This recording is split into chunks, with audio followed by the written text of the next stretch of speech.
Assalamualaikum to our foreign guests, sa aking mga kababayan. Magandang hapon po sa inyong lahat. Maayong hapon sa inyong tanan.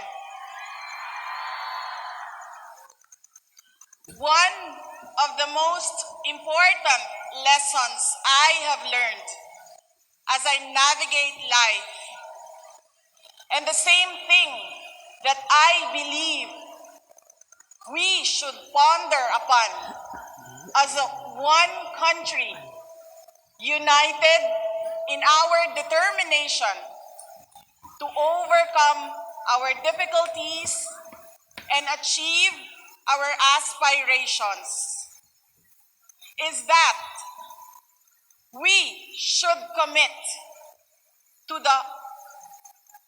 heart the priorities of God, country, and family.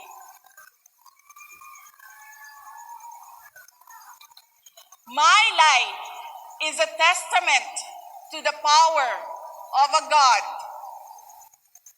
whom we know by many names. My younger self was consumed by a dream to become a doctor. I pursued a pathway that I thought could help me realize that dream. But I was directed toward another way. And now I am a lawyer. When I committed myself to governance and public service, I was also determined to finish 3 consecutive terms as mayor. That will not happen anymore. I am now the Vice President-elect.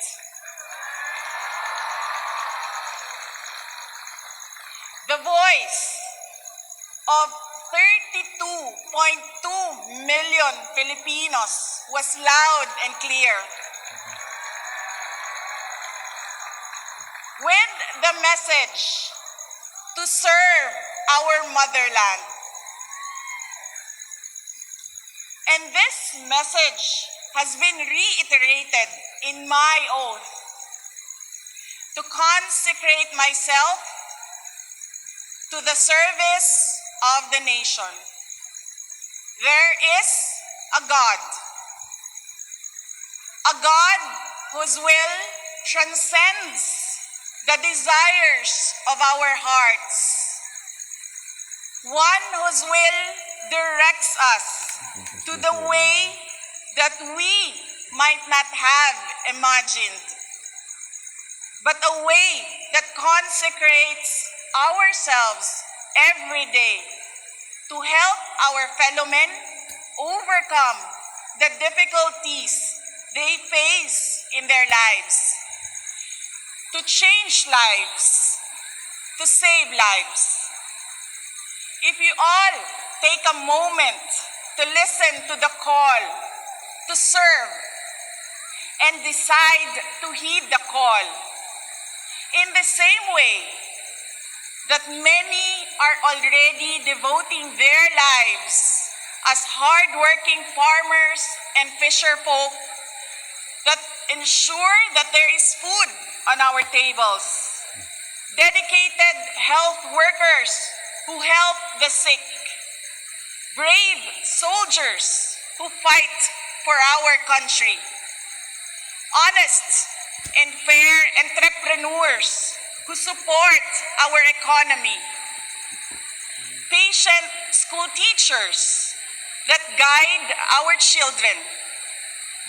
I believe the country will be heading towards a future of hope, security, strength, stability, and progress. Today, we celebrate the life and works of our national hero, Dr. Jose Rizal. May his memory light up the fire within us to become patriots, Rizal taught us that selflessness and sacrifice could change our country's fate and shape our children's future. The bravery of Rizal completes the fabric of our identity as Filipinos. Magkasama sana tayong bumangon bawat araw, kasabay ang nag-aalab na pangako sa ating mga puso na mahal natin at patuloy nating mamahalin ang Pilipinas hanggang tayo ay nabubuhay.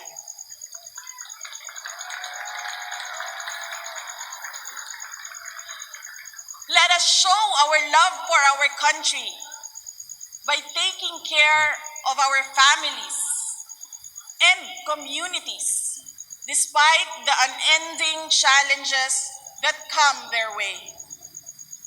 Today is Father's Day. This is a time for families.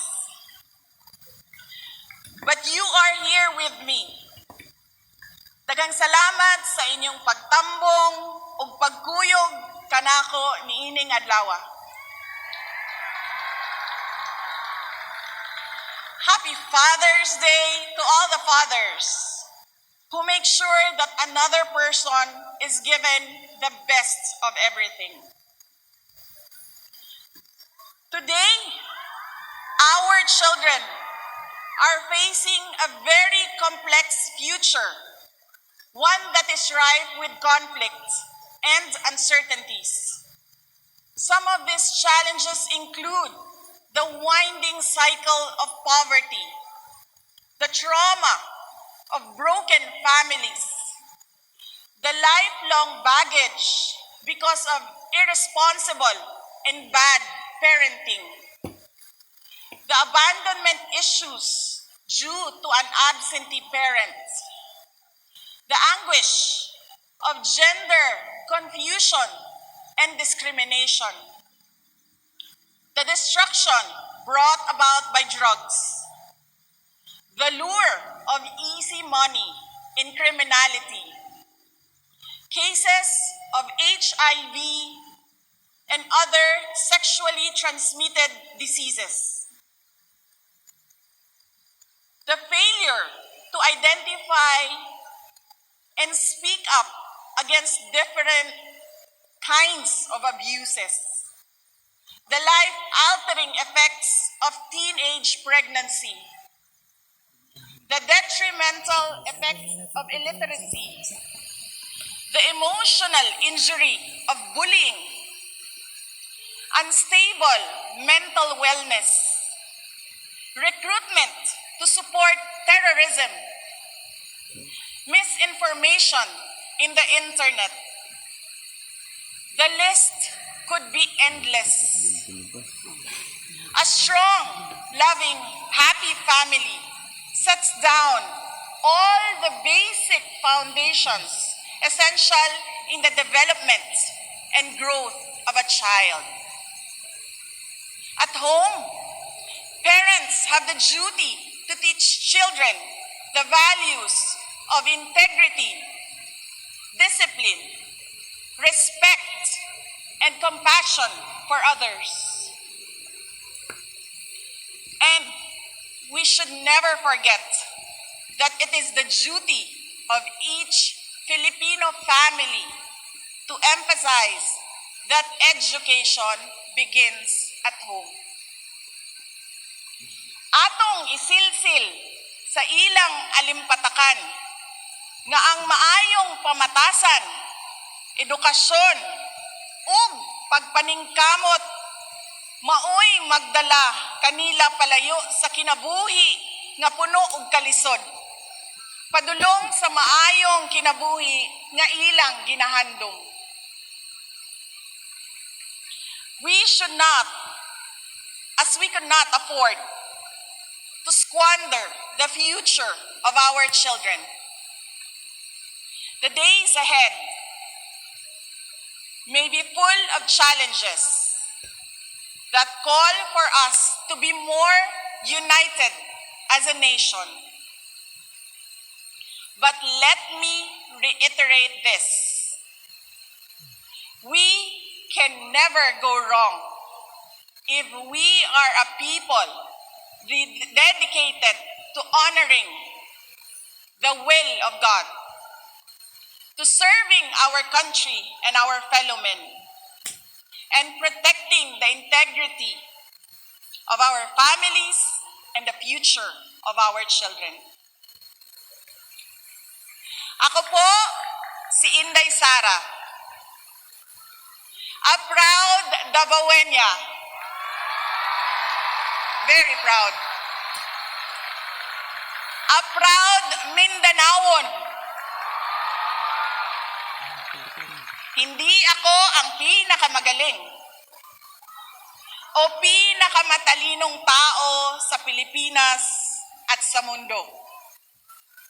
Ngunit walang makakatalo sa tibay ng puso ko bilang isang Pilipino.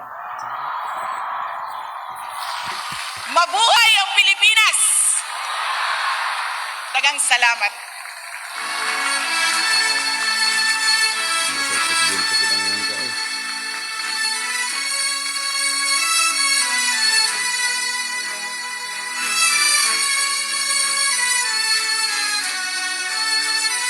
Thank you very much, Vice President-elect Sara Zimmerman Duterte, for your message.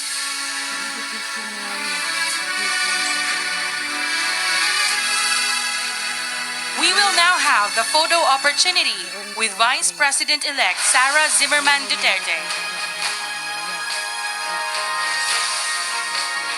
May we request President Rodrigo Roa Duterte, Mrs. Elizabeth Zimmerman Duterte, and Associate Justice Ramon Paul Hernando to join the Vice President-elect.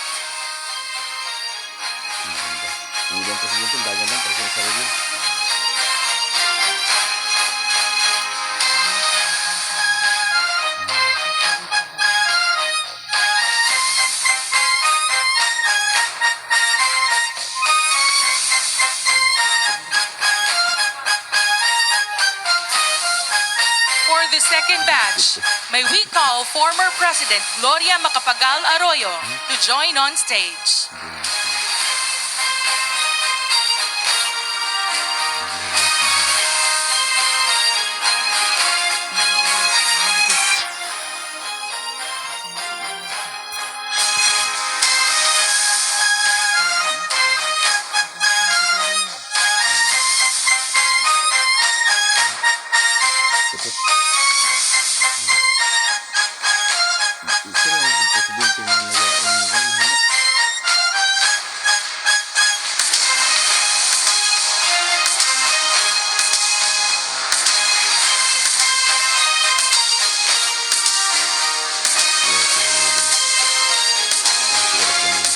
Associate Justice Hernando and former President Arroyo. And for the third batch, the Vice President-elect with her parents, President Rodrigo Roa Duterte and Mrs. Elizabeth Zimmerman Duterte.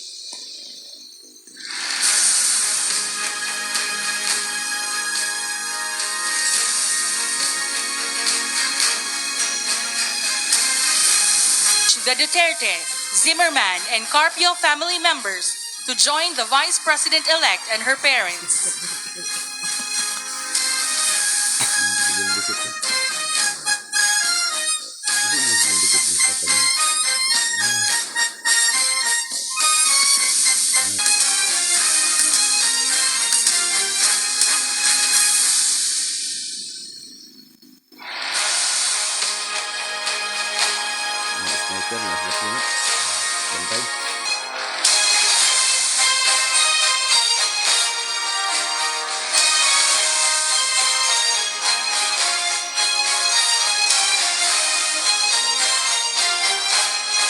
Thank you, Mr. President, Mrs. Zimmerman Duterte and family. At this point, the Vice President-elect will be joined by her spouse, Attorney Manasseh Carpio, and their children.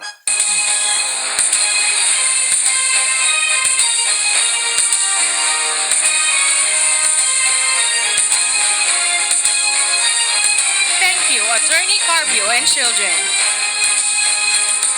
Sandro Marcos and Senator Amy Marcos.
Thank you, President-elect Bongbong Marcos and family.